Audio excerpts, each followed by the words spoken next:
2015 Toyota Passat. Front brake pads and rotors. What you need to do is jack it up, support it properly, and remove the front tires. Hopefully it doesn't have the wheel lock key in it. That's usually be in the trunk. And what I'll do, I got a thicker timing chain guide tool. I just put a little angle on it and I can pull off the caps off the lug nuts. And that's the tool they got in the trunk for that. Also, if you had the wheel lock key, get the wheel lock key out. Otherwise, you use a 17mm on the lug nuts. And what else I got? I had a 14mm bolt, about 4 inches long. I thread that in there. Take one nut out, bolt out. Take the rest of them out, and it holds the wheel there. And it also helps hold the wheel going back together, which is always nice. Next, what you want to do is remove your caliper bracket spring right here. I'll do is I'll stick a little flat blade under here and I'll pry that out. And then I'll take it, wiggle it back and forth, pry that out. Go the same way back together, pop it in there, tap it in. All right. So next you need to do is remove your caliper. And you need to remove these little plastic caps off the caliper for the caliper bolts. Okay, there's one here and one down here. Remove them. And then you need to remove the caliper slide pins. And these are 7mm Allen. Remove those.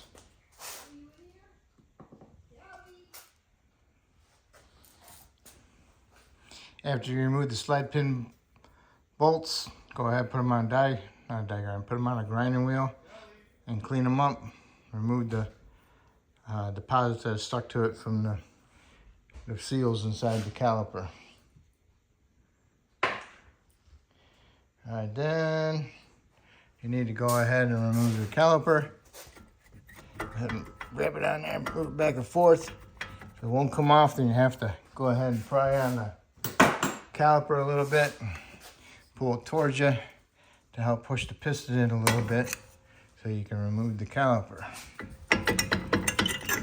All right, there it is. Okay. Pad stays with it because it's got a little clip inside there that holds it into the piston. And what you need to do is look at your piston seal, the boot, see if it's cracked or any fluids leaking around on it, and it's fine. Next you need to do is just go ahead and get your tool to push the piston back in. But you might want to go ahead and clean the caliper up a little bit before you do. And we'll do that in a bit. Set that off to the side. I have to get me my S hook on my last one of my last cars.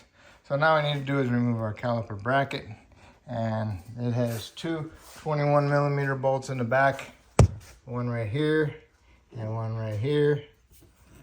Remove those, then you can remove your bracket. Got your caliper bracket bolts out. Here's your caliper bracket. Now what you need to do is clean up the bracket where the pads sit, which would be on here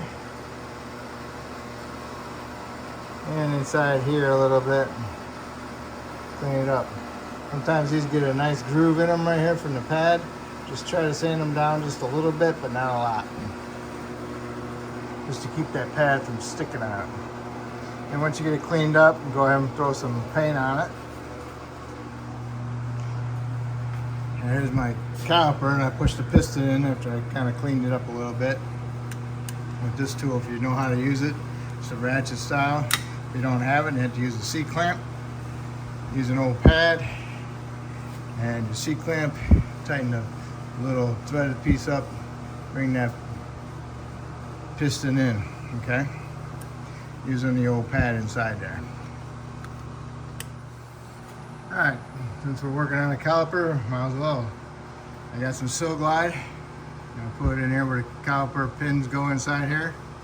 I'll rub it in there, work it around inside there, help it out. Got it on both sides. Now our caliper's all set to go.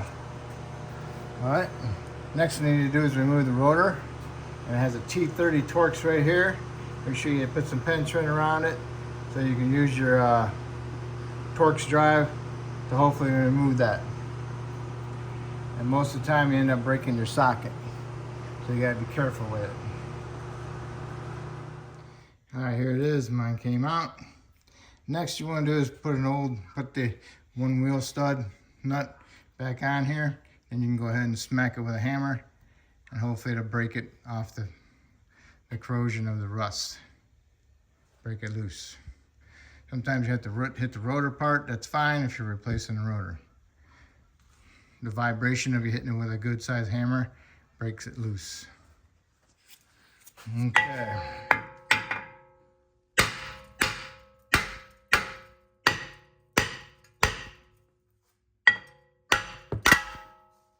That's why you put the stud on there. The rotor is off. Now what you need to do is clean up the hub. Get it nice and clean, shiny. Make sure there's no rust high spots on it. Because if you got high spots on it from rust, that will cause the rotor to wobble a little bit because it's not sitting true. And that will give you a brake pulsation problem. So clean it up and put a light film anti-seize on it before you put your new rotor on. And always wash your new rotors with soap and water to remove the shipping oil. Okay, the hub is all cleaned up. I also cleaned up my caliper bracket. Now I'm going to go ahead and put some paint on it. And what I used was an angle die grinder with a Brillo pad cookie, 3-inch on there. Alright, I put some anti-seize on my hub. My little guide tool on there for my studs. Put my rotor on there. Put my little Torx retainer bolt in there.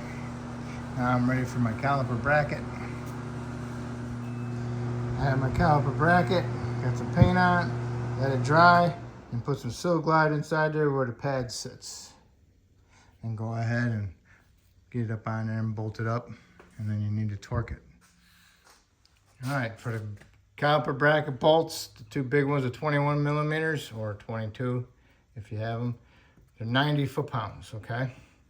Next you need to do is put your brake pads in your caliper.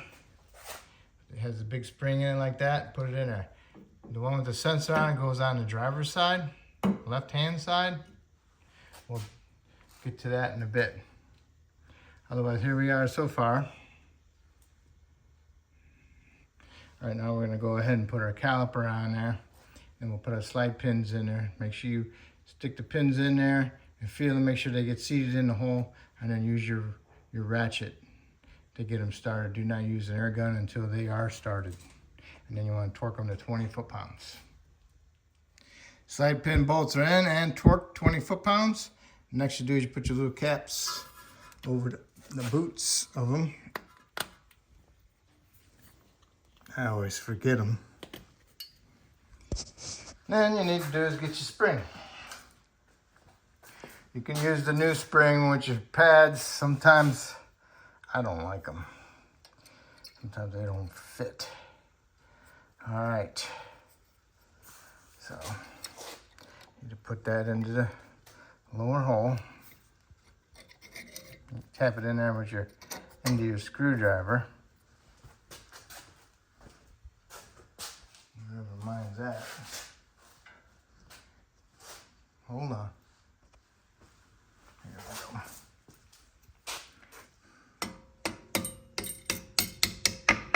Get it in there. And then what you want to do is get this one started and then pry it over that with that in there. Okay, 2 hands. All right, put the spring in at the bottom. Brought it over here, get this one in here just a little bit.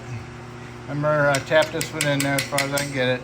And I got that one started, put my left thumb over it to hold it in there, and I grabbed the spring from right here, and I pulled it out and pushed it over there, and then hurry up, came back, and tapped the spring clip inside there. Make sure they're both bottomed out, and that's it. So this side is complete. Now I left that in there so now I can put my tire on, get all my lug nuts started, and then I can take this out and get my last lug nut in there, and I can go ahead and torque my wheels. Wheels torque is like 90 foot-pounds. So this side is all set, so all you need to do is go and do the other side. Exact same way, except the other one has the wire for the sensor. Pretty sure. Just a little reminder, make sure this hose is not twisted. That way you have to turn your caliper to make it straight, okay? You don't want it twisted, but it might pinch and restrict the flow of the brake fluid, all right? Well, this guy doesn't have the sensor, so don't need the sensor. I can just cut it off. Otherwise, you have to unclip it. Remember, gotta push down on this piece here. You stick your little flat blade screwdriver in there, and you push it down, and it lifts that little lever up, and then you can unplug it. So that's how you do your front brakes. You do this side exactly the same way as the other side.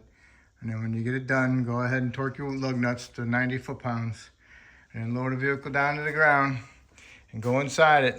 Push the pedal to the floor a couple times. Make sure you push those pistons and take up the gap in between the pads, so that way you'll have brakes when you put in drive or reverse.